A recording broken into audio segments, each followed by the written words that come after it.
Salut mes privilégiés, bienvenue à cette nouvelle émission.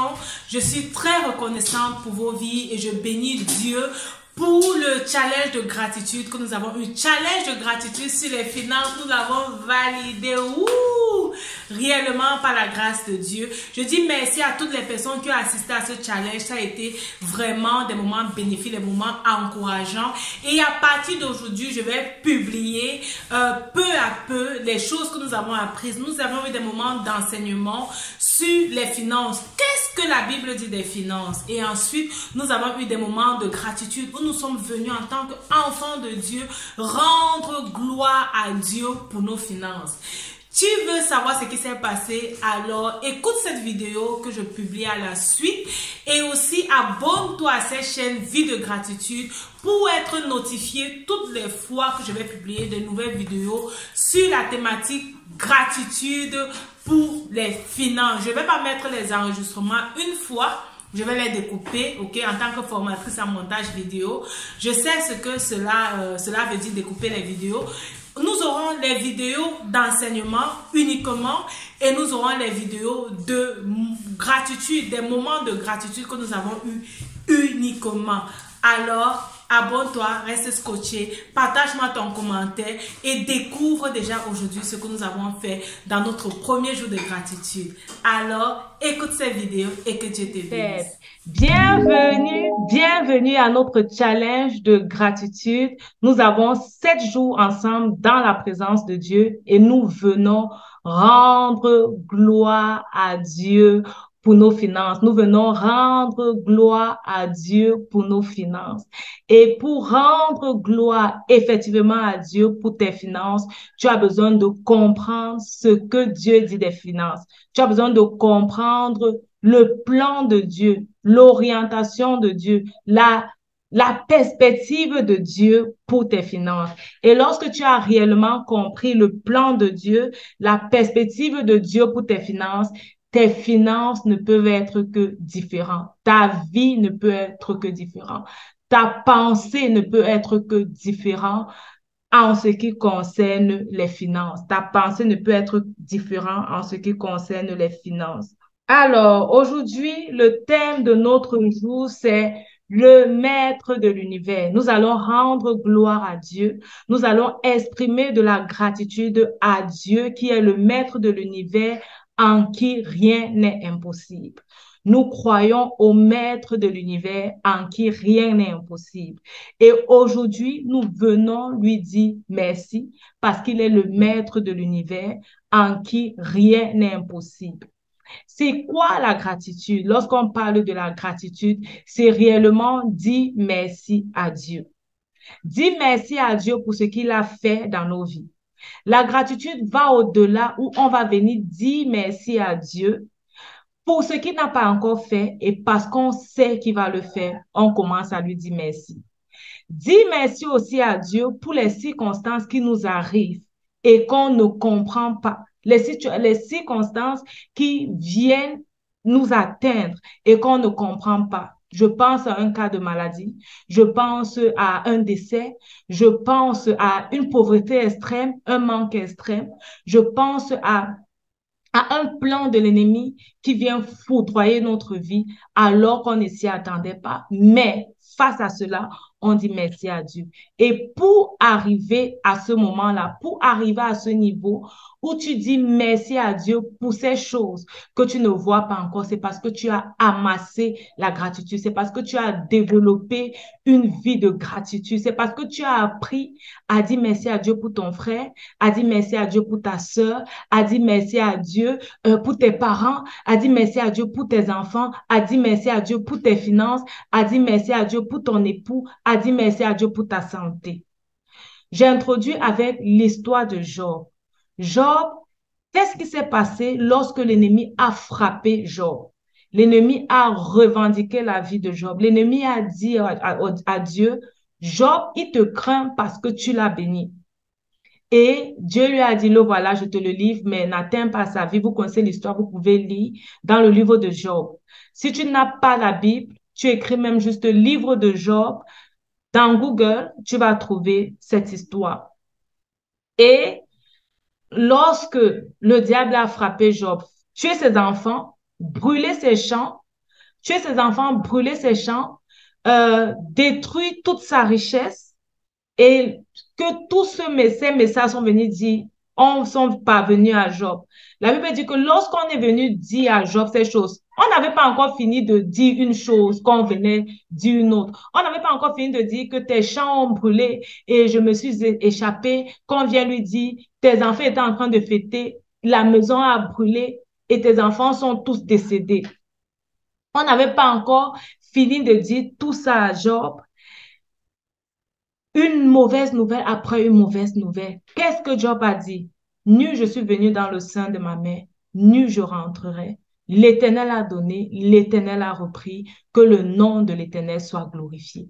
Que le nom de l'Éternel soit glorifié. Ça, c'est une attitude de gratitude. Que le nom de l'Éternel soit glorifié. Je te glorifie, Seigneur, parce que tu as donné et tu as repris.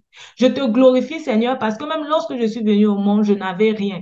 Et si tu décides que je rentre de cette terre, que je rentre dans ma vie sans rien, je te donne la gloire. Il a fait de la gratitude à Dieu. Et lorsque je réfléchissais, mais comment c'est possible? Lorsque ces choses arrivent souvent, une personne m'a dit, ah, mais Dieu ne m'aime pas, je repousse Dieu, je refuse Dieu, je ne veux pas Dieu. Comment est-ce que Job, dans cette situation, pouvait dire, rendre gloire à Dieu? La Bible nous dit que Job était quelqu'un qui avait l'habitude de prier. Il demandait même pardon à Dieu pour le péché de ses enfants. Il avait l'habitude d'offrir des sacrifices à Dieu. Et dans l'Ancien Testament, offrir des sacrifices à Dieu, c'était une forme de louange et d'adoration. C'était donc une forme de gratitude.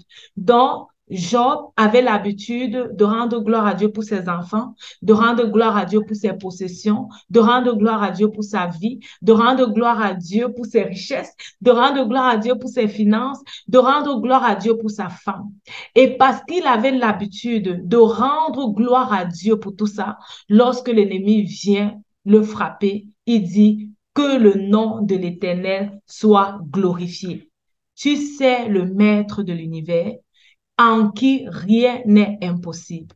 Le maître de l'univers en qui rien n'est impossible. Et qu'est-ce que Dieu a fait après avoir parlé à Job? Dieu lui a remis tout ce que l'ennemi avait pris. Dieu lui a remis plus que ce que l'ennemi avait pris. Rien n'est impossible à Dieu. Il te donne, il peut te donner au-delà. Et il peut aussi permettre que tu sois dans une situation où tu n'as pas. Il peut aussi permettre que tu sois dans une situation où tu es dans le besoin.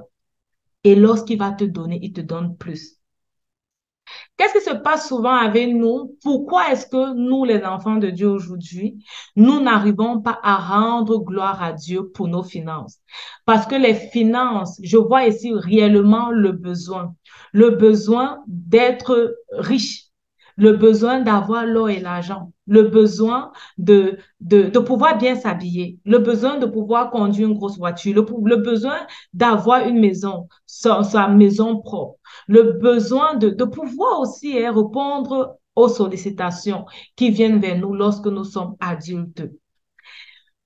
Lorsque nous n'avons pas tout cela, on commence à se plaindre. Le problème, c'est quoi? C'est parce qu'on ne connaît pas le Dieu en qui on a confiance. C'est parce qu'on ne sait pas que le Dieu que nous servons est au-dessus de tout. Tous ces besoins-là, je vais les présenter comme les tentations, comme les sollicitations, comme les difficultés et les problèmes que nous avons. On a l'histoire de Jésus dans Matthieu 4, versets 1 à 11. Ça, c'est l'histoire de Jésus où le diable est venu tenter Jésus. Le diable va venir tenter Jésus dans le désert après ses 40 jours de jeûne et il va proposer en fait plusieurs choses à Jésus. Il va lui demander, OK, tu peux d'abord manger parce que bon, il trouve que Jésus a très faim. Et il va dire que, OK, tu peux manger. Tout ça, ce sont les besoins qu'on a. C'est normal qu'on mange, OK? Mais Jésus a reconnu qu'à ce moment-là, il ne devait pas manger. Je vais lire ça pour nous parce que ça, c'est un texte principal aujourd'hui. Matthieu 4, versets 1 à 11. Alors, Jésus fut amené par l'Esprit dans le désert pour être tenté par le diable. Après avoir jeûné 40 jours et 40 nuits, il eut faim. Le tentateur s'étant approché lui dit, si tu es fils de Dieu, ordonne que ces pierres deviennent des pains. Jésus répondit, il est écrit, l'homme ne vivra pas de pain seulement, mais de toute parole qui sort de la bouche de l'Éternel, de Dieu. Première tentation, si tu es Dieu, ok, ordonne que ceci se transforme en pain. Comme ça, tu vas manger, tu vas combler ton premier besoin, qui est le besoin nutritionnel. Dieu lui dit, non, je n'ai pas besoin. Le diable le transporta dans la ville sainte, le plaça sur le haut du temple et il lui dit, si tu es fils de Dieu, jette-toi en bas, car il est écrit, il donnera des ordres à ses anges à ton sujet et ils te porteront sur les mains de peur que ton pied ne heurte contre une pierre. Le diable, qu'est-ce qu'il va faire? Il va dire à Dieu, OK, à Jésus, OK, comme tu es le fils de Dieu, il y a les gardiens, il y a les anges de Dieu qui veillent sur toi. Parfois, on a aussi ce besoin. Tu veux avoir de la prospérité, de l'argent parce que tu veux t'offrir aussi les gardiens chez toi. Tu veux t'offrir des gens qui vont te servir, qui vont faire des choses pour toi. Et ça, c'est ce que il est en train de tenter le diable. Il dit, OK, de tenter Jésus. Il dit, OK, Dieu va envoyer tes serviteurs là, ceux qui sont là en train de travailler pour toi, pour te secourir.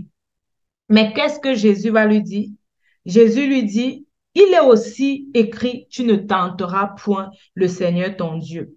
Le diable le transporta encore sur une montagne très élevée, lui montra tous les royaumes du monde et leur gloire, toutes les richesses du monde, tous les, tout ce que tu peux imaginer aujourd'hui comme luxe, tout ce que, parfois même tu veux être riche, tu veux être béni dans tes finances, mais tu ne sais même pas c'est que cela implique, ou bien tout ce qu'il y a comme luxe et tout ce qu'il y a comme richesse.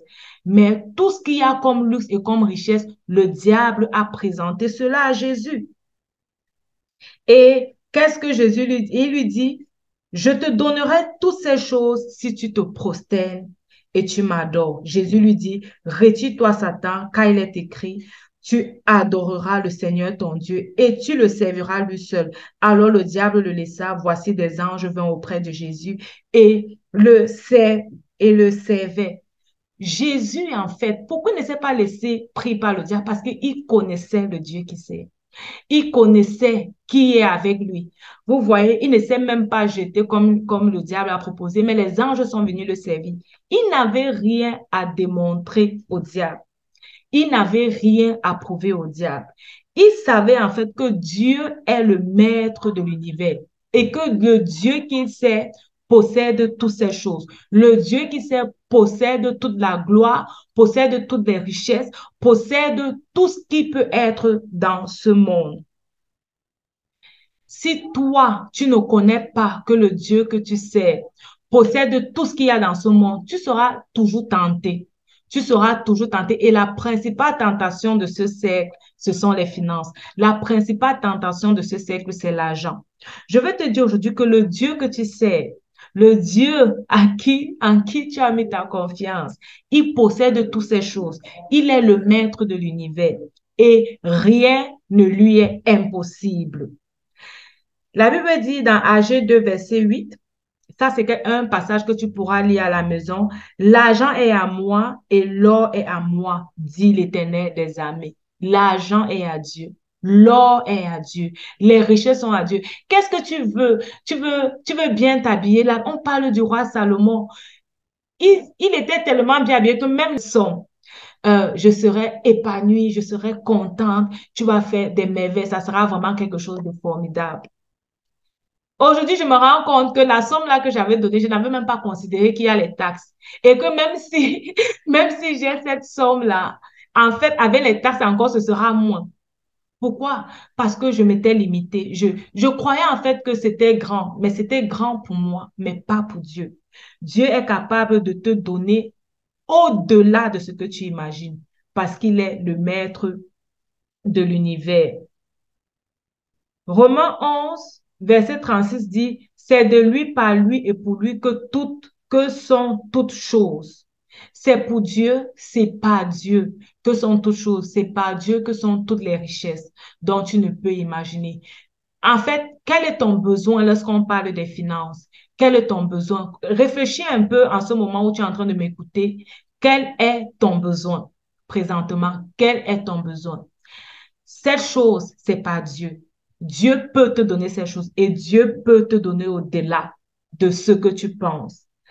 Dans Somme 24, verset 1, la Bible dit, à l'Éternel la terre et ce qu'elle renferme, le monde et ceux qui l'habitent. Tu dois être réellement conscient que tout ça appartient à Dieu. Tes finances appartiennent à Dieu. Ton besoin financier, le besoin financier de ta famille, ça, Dieu peut, en fait, Dieu peut te sortir de là parce qu'il est supérieur à ce besoin, parce qu'il possède au-delà de ce besoin que tu as. C'est pourquoi, même quand tu n'as pas et que tu vois qu'il a fait cela dans la vie de ton frère, par exemple, tu es à la recherche du travail et ton ami, ta soeur vient te dire, oh, Dieu m'a béni avec le travail, j'ai le travail. En fait, tu ne dois même pas envier cette personne et bénis Dieu pour cette personne. Dis à Dieu, waouh, merci parce que tu as fait du bien à mon frère. Cela me montre que il y a le travail. Cela augmente ma foi concernant le travail. Dis merci à Dieu pour ses finances. C'est se rappeler qu'il est le maître de l'univers. C'est se rappeler qu'il n'y a pas une richesse sur cette terre. Il n'y a pas un niveau de richesse sur cette terre. Il n'y a pas un niveau de... Peut-être je n'aime même pas le mot parce que aussi, dans ma tête, la richesse peut être limitée. Il n'y a pas un niveau d'élévation que Dieu ne peut pas faire, où Dieu ne peut pas t'amener. Tu veux aller dans un jet privé, Dieu est capable de t'amener parce que c'est pas Dieu que cela existe. Tu veux changer de pays, vivre dans un luxe, dans une opulence quelconque, cela est possible avec Dieu. Jésus, quand on était venu demander en fait les taxes à Jésus, Jésus a envoyé pêcher et dans le ventre du poisson, on a retiré de l'argent pour payer les taxes. Quand il fallait à un mariage où il n'y avait plus de vin, qu'est-ce que Jésus a fait? Jésus a prié et l'eau s'est transformée en vin. Jésus a nourri une foule de combien de personnes avaient 5 pains et 2 poissons? Jésus l'a fait pourquoi? Parce qu'il savait que tout c'est à Dieu. Il ne s'est pas inquiété, mais on va nourrir ces gens comment? Oh, voici les gens, c'est ce qui nous arrive souvent. Quand on est en face de la difficulté, oh, on commence à pleurer, Seigneur, si tu m'avais gardé le travail là, oh, je vais faire comment? Mon salaire ne suffit pas, Seigneur, il faut que tu m'amènes dans un autre travail. Oh, Seigneur, face à la difficulté, Jésus savait que ça, c'est quelque chose que Dieu peut faire. C'est quelque chose que Dieu peut faire, il était conscient de ça. C'est pourquoi il rendait juste grâce à Dieu. Il rendait juste grâce à Dieu. Donc, pour tes finances, tu dois apprendre à rendre grâce à Dieu. Ne pas t'inquiéter. La Bible dit, ne vous inquiétez de rien, mais en toute chose, faites connaître vos besoins à Dieu. Pas des prières, des supplications avec action de grâce. À quoi ça te sert de continuer de t'inquiéter? Le Dieu que tu sais, il est le maître de l'univers. À lui appartiennent toutes ces choses. Et il peut te les donner. Et il veut même te les donner. Si tu n'es pas conscient de ça, tu ne pourras pas les avoir. Jésus a pu les avoir. Jésus a pu marcher dans cette grâce parce qu'il était content, il était conscient de cela. Si tu n'es pas conscient de cela, tu vas aller te corrompre avec le diable qui va venir te dire que je vais te donner la gloire, je vais te donner les richesses et tu vas te corrompre. Pourquoi? Parce que tu n'es pas conscient que ton Dieu peut te donner tout ça, que ton Dieu a même tout ça. Le diable même, il va voler à d'autres personnes pour te donner. Lorsque tu auras une difficulté devant toi, une facture impayée, qu'est-ce que tu fais? Est-ce que tu commences à t'inquiéter? Tu commences à pleurer. Oh, le bailleur, tu as déjà vu comment on va venir te mettre dehors. Qu'est-ce que tu en sais? Dieu est le maître de l'univers. Il peut parler à ce bailleur qui te laisse, qui t'accorde une grâce de continuer de rester. Il peut te fournir de l'argent. Quelqu'un vient te mettre l'argent dans ta boîte à lettres. Tu sors, tu rencontres quelqu'un, tu lui fais du bien avec l'orientation que Dieu te donne. Il te donne l'argent, cet argent dont tu en as besoin. J'ai écouté plein de témoignages dans ce sens. Peut-être toi également, tu as écouté des témoignages dans ce sens. L'or et l'argent appartiennent à Dieu. Les richesses appartiennent à Dieu. Le bonheur financier, l'épanouissement financier vient de Dieu. C'est possible avec Dieu. Et pour que ça commence à se matérialiser dans ta vie, tu dois être conscient que rien n'est impossible à Dieu et que Dieu est le maître de l'univers. On va passer dans notre moment de gratitude.